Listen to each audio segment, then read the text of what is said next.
wisdom. I'm going to now hand over to the Master of Healing and Learning, Steve Andrews, an educator and master therapist from Barbados. Steve brings decades of experience in nurturing growth, guiding transformation, and holding space for meaningful dialogue. He will lead today's panel on training and development, where voices from across Africa and the diaspora will share insight of excellence, standards, and soulful education.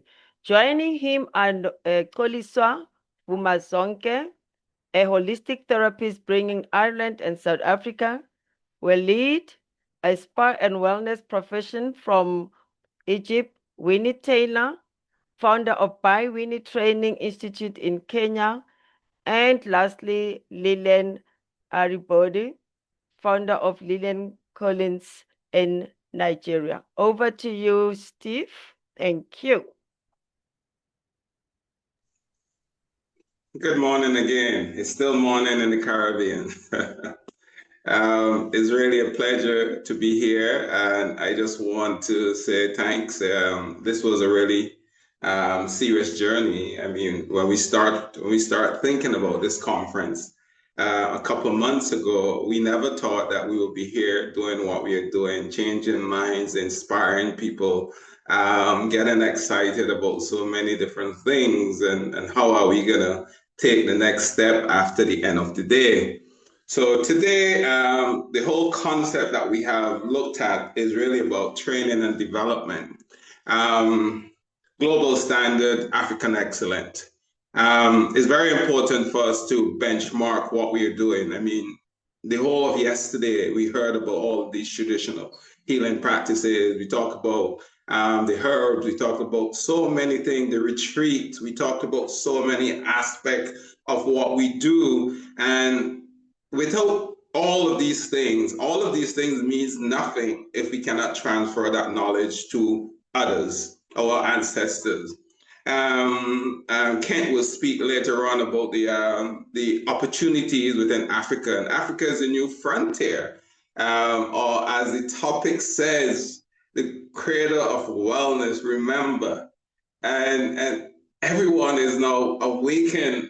We are the creator of wellness, and the eyes is on Africa. When you look at all the trends, global wellness trends, you see the potential of the wellness opportunities within Africa. As yesterday, Susie said, it's how much, it was a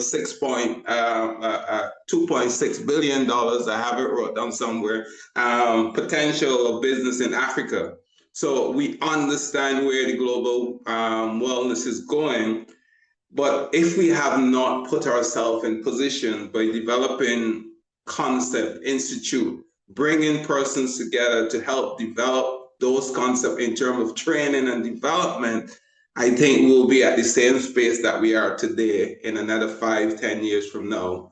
So this panel will really look at the opportunities within Africa and how can we move this forward. I don't like to talk, I like action. So at the end of this panel, we want an action plan, next step, how are we gonna get there, and what are the steps that we're gonna work to move forward on this.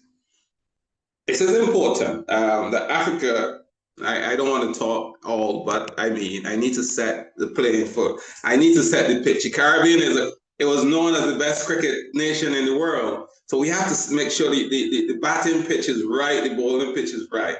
So I spent a lot of time in this area. I remember my good friend Denzel have dragged me from my space almost 20 years ago and take me to a conference somewhere where speaking was not something I'm very good about, know how to do. And 20 years later, I'm here actually can really chair a panel, which is something I think. So I always give thanks to Denzel. But in all those discussions we have, is one of the most fundamental problems we all have is within the spa and wellness space, the direction of training and development. I had the opportunity to travel the globe and looking at best practices for spa wellness standard. We have developed standard for the region, all of those things. And one of the biggest problems that we have is really about the transferring of knowledge to persons. And we have many different things. And one of the questions that was asked to me, when are you going to go to Africa? Ever went to Africa? My first trip to Africa was 3 years ago. And since then, I was going to Africa every year since then in terms of passing knowledge. And one of the trends I picked up across the continent that there are different aspects of where we are as therapists or where we are in many different areas. One of them is where I think a lot of spas, a lot of hotels now are saying, oh, the spa industry now is what they call it now is a cash cow or is an opportunity to make a lots of money. So most of the properties, what they're doing, they are bringing in persons, they are what we call cross training. So we are bringing therapists from this pool. We are bringing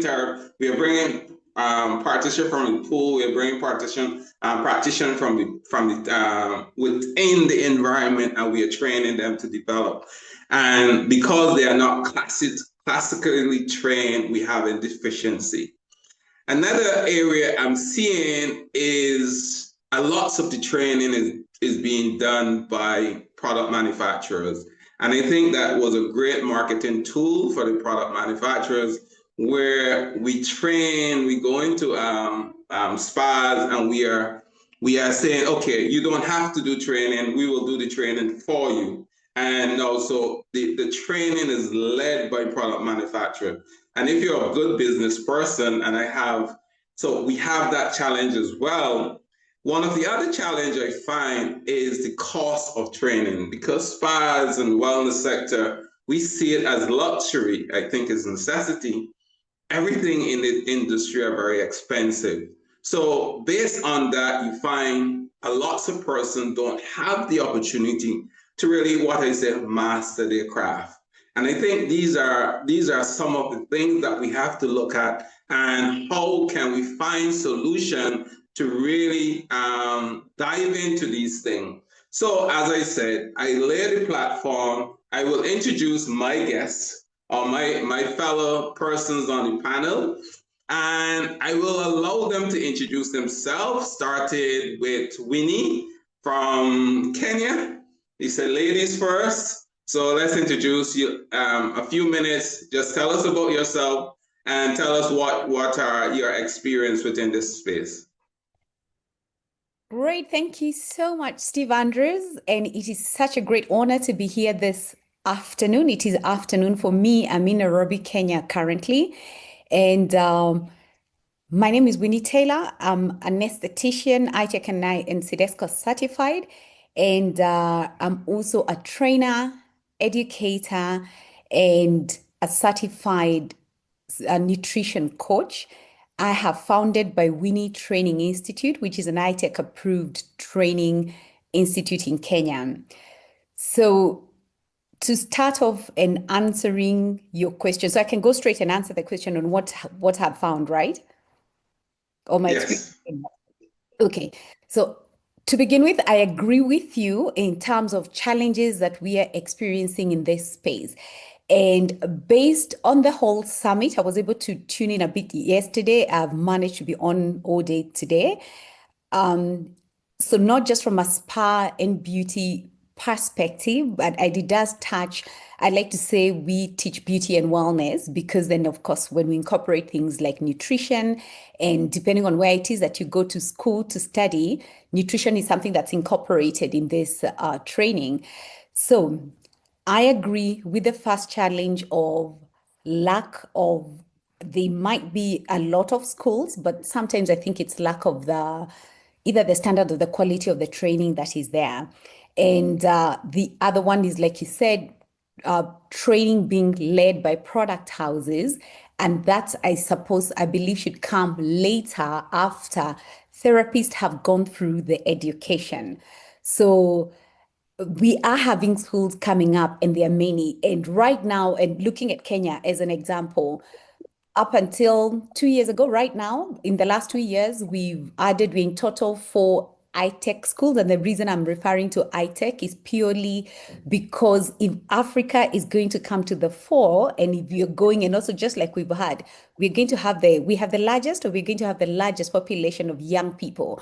So it means in terms of giving talent to the rest of the world, we're going to be the folks that are going to lead that, right? So we need to be able then to ensure that our training is at par globally, so that we are training and on producing people that can tackle the rest of the world. So from an education perspective, there is need, even as schools are coming up. And I suppose that calls for collaborations with our governments and the different, most of our schools would fall under TVET.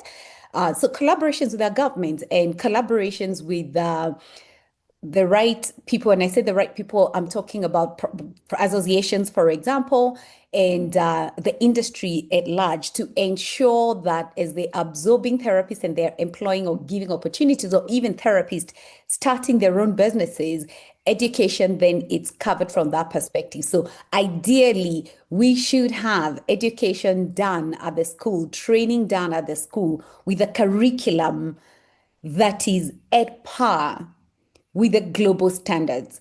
And this is why I think we end up going a lot with the international qualifications. But this is an opportunity that, even as we look at what is available to us in Africa now, it is an opportunity to incorporate that into the training. So I put them, we are the next chapter. We keep hearing we're the next frontier. We understand that, right? And from a culture, we've looked at culture, some of the things we've listened to. So culture, talent, natural wealth, whether from food or from any other resources. And just an example of that, when we think of wellness, we've always had wellness. We just did not call it wellness, right? Because We'll get back to, sorry, not crossing you, but we will get back to that that conversation. Okay. I just want to make sure that we have our panel in first, and we'll dive into the conversation. Okay, really all right. I'm getting carried away. Okay, perfect. So our friend from South Africa, Ireland, I have problem pronouncing your name, so I will allow you to go and just introduce yourself to us.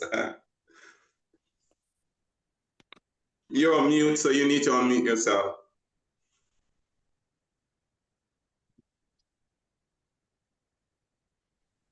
Okay, can you hear me now? Yes, we can. Okay. My name is Koliswa Mazonke. I'm originally from South Africa. I'm based here in Latakeni, County Donegal in Ireland. I'm a holistic therapy as a healer. Basically, my own way of doing things is about the indigenous way of healing. I'm Ugogo. From back home, I went to initiating the spirituality. So my Gogo name is Gogo Umpumelelo. What I did, I brought my own indigenous healing with the working of my energy and my ancestors and my guidance through I collaborate with the Western wellness, and which brought a big deal here in Europe. I never knew that people will appreciate me. They do appreciate me. They love my work, and I travel all over the world, and became one of the African ambassador of a healing traditional therapist. So I have a lot of videos anyway in Instagram and Facebook. If you want to know more about my work, you can go there online or social media. We'll talk later about it, the way that I'm doing things here. Thank you. Is Lillian online? Lillian is not up? Okay, Waldo, Waldy, I think is your turn. Just let us know who you are, and yeah. You unmute, so unmute yourself. Okay, hello everyone. It is really a pleasure to be joining the summit here. Actually, my journey in the spa and wellness industry has begun more than 20 years ago. I started as a spa therapist, and over the time, I have grown to different roles with international brands, and eventually expanding my career internationally with the Six Senses in Thailand and Egypt, where I become a regional trainer certified with the Middle East. And after that, I'm currently working as a spa manager in Marriott Hotel. During my journey, actually, I was working with different therapists from different countries, from Asia, Africa, and Middle East, leading recruitment, training, and performance development. Actually, I believe the therapists, they are the heartbeat of our industry. They are transforming the treatment into healing journeys. So, but without a proper training or accreditation or recognition, we cannot expect growth or excellence or the standard that is can complete globally. So that's why I'm here today to share some idea how we can build credited, culturally rich African wellness standard that is can earn the global respect. Thank you, guys. Would you like me to go on Lillian is to? still, sorry, go ahead. No, would you like me to go on to talk about the topic today, or just introduction myself? Just introducing yourself. Yes, I guess Lillian is not on. Lillian is from Nigeria, and Lillian Collin. So I guess we will have to have this discussion amongst all four of ourselves. When I get into this journey, this conversation, when I was asked to join the Africa Wellness Initiative, we have many different conversations. Why? Because my first trip to Africa, I always get excited about different things. And I went into the spas and I saw the direction of training and development within the spas. And so far I have done work in, not here to talk about myself, I done work in Rwanda, Kenya, and Nigeria so far. And I think that, as I said, we have a lot of work to be done. But one of the conversations we were having online is that was one of my colleagues was saying that the international brand spas do not hire African therapists. And my question was why?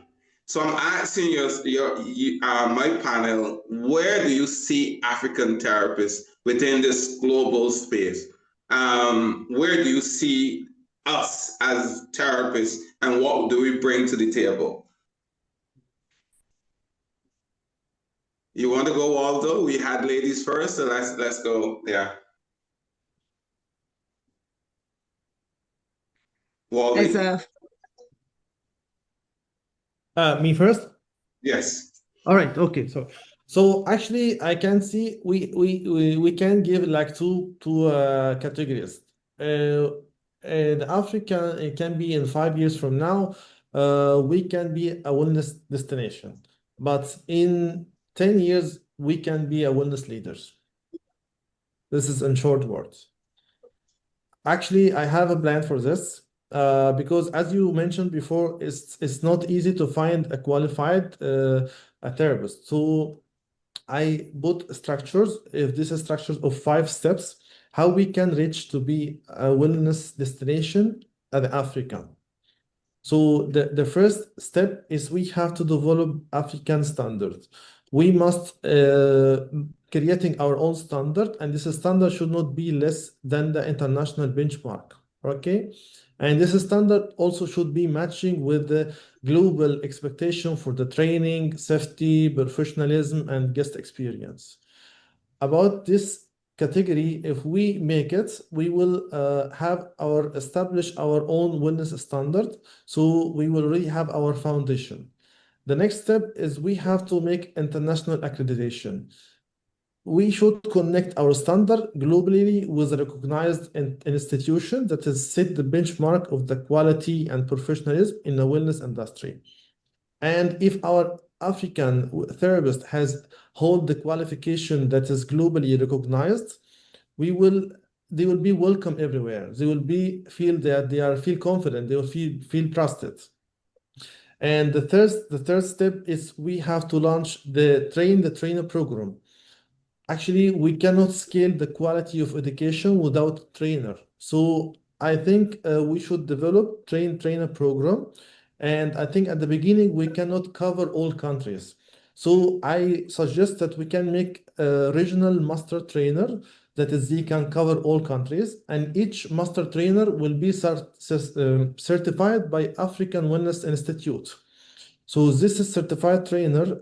They will be teaching, not only teach therapy skills, they must be trained how to train other become trainers. Because by this way, we will multiply the knowledge and build sustainable cycle of learning. Step number 4, we have to partner with government and schools. I think if we really, truly, we need to, grow our wellness industry, we should work hand in hand with the government and build accredited school and clear certification system. So the hiring is not only depend on the hotel experience, has to be on the educations and the skills as well. So I think that's way we will lift our profession and make the therapists feel like they are experts. The last step, number 5, we have to build accessible learning platform. So this is training accessible has to be for all therapists who are looking to learn remotely. So as you know, not every therapist can travel to a big city or big school.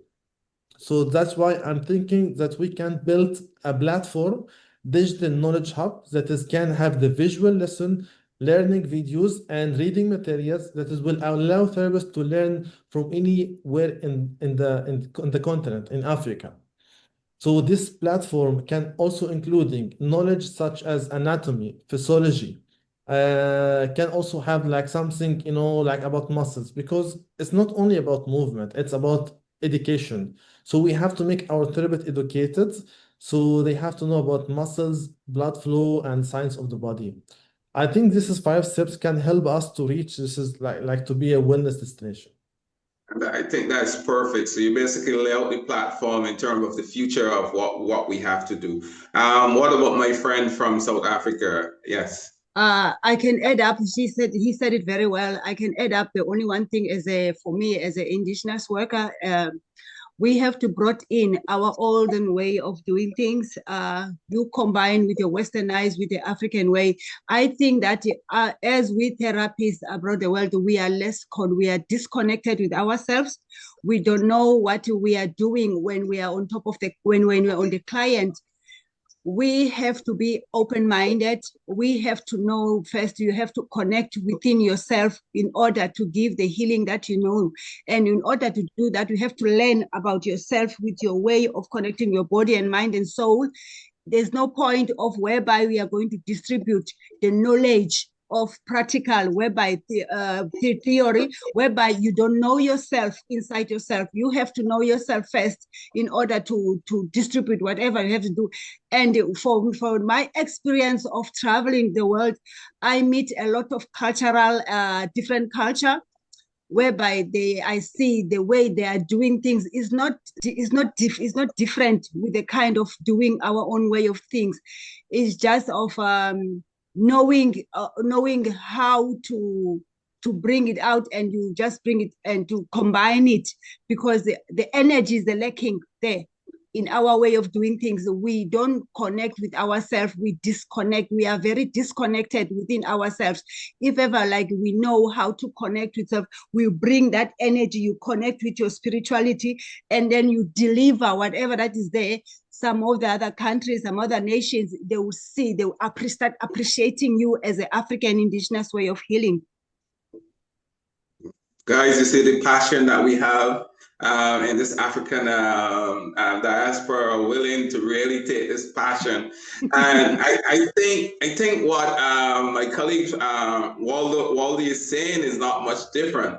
I think you are looking at, both of you are just looking at the concept. It's how do you bring Africa, like someone said, we don't want the Swedish massage in Africa. We need African massage. So we have to build structure that represent who we are and what we are doing. But at the same time, we need to benchmark to make sure that our standard We want to be like Thailand. We want to be able to export therapists across the globe. We want to be like Exactly. everyone else to export, but Yeah. is where we are and the step that we will have to take to really go forward. And I will let Winnie in and let she unload because I can see her scratching her head all of this knowledge that is popping out. So Winnie, let's go. We're speaking the same language. All these knowledge from an international standards, therapists who are trained on international curriculum and standards, that's in place, that we're good. I would suppose countries that have that might have challenges with that is if they don't have that. What I think would be really good, which is what everybody else is saying, can we take that richness of our African continent? Can we take the culture? Can we take the rhythm? Can we take the music? Can we take the resources, you know, from food to what else is available there? And when you really think about it, we've been doing wellness. We just were never able to package it. And I'm saying this when you think of in Kenya, we have something we call nyungu pot. When we do steaming, what we today have those modern little home steamers that you can use to steam at home. You know, we steamed our bodies with herbs and things like that. You know, from when a woman gave birth, there were things that they needed to do to help them recover. We then go over to Morocco, the Moroccan hammams. That's, you know, Africa. We then go to Ethiopia with the coffees, the tradition and the culture around drinking that coffee. And my other country that I consider home, South Africa, the rooibos, the culture, you know, and this is where they first came into contact with the word Ubuntu, you know. So if we can take all that, create and put that into our beauty, into our wellness, then you're right, and work together with any other international standards, qualities available. Because then if you're going to export our people globally, we also want them to be able to fit in. But once we figure out our bit, what we then will need is a framework, really, so that we can protect it, we can create the standards, you know, and we can combine that with research and innovation. So we're literally taking what we know, what we have, what we've been hearing about, whether food and all that, and then really just packaging it into the modern day education and tapping into the different cultures. You know, so I foresee a day we'll have a Kenyan, I don't know, spa ritual or something, a Caribbean spa ritual, South African spa ritual, and then having these big global brands or, you know, some of the hotels you're talking about, having that on their service menus so that, you know, when you get there, you have an option to say, do you feel like going the Kenyan route? Do you feel like going the South African route?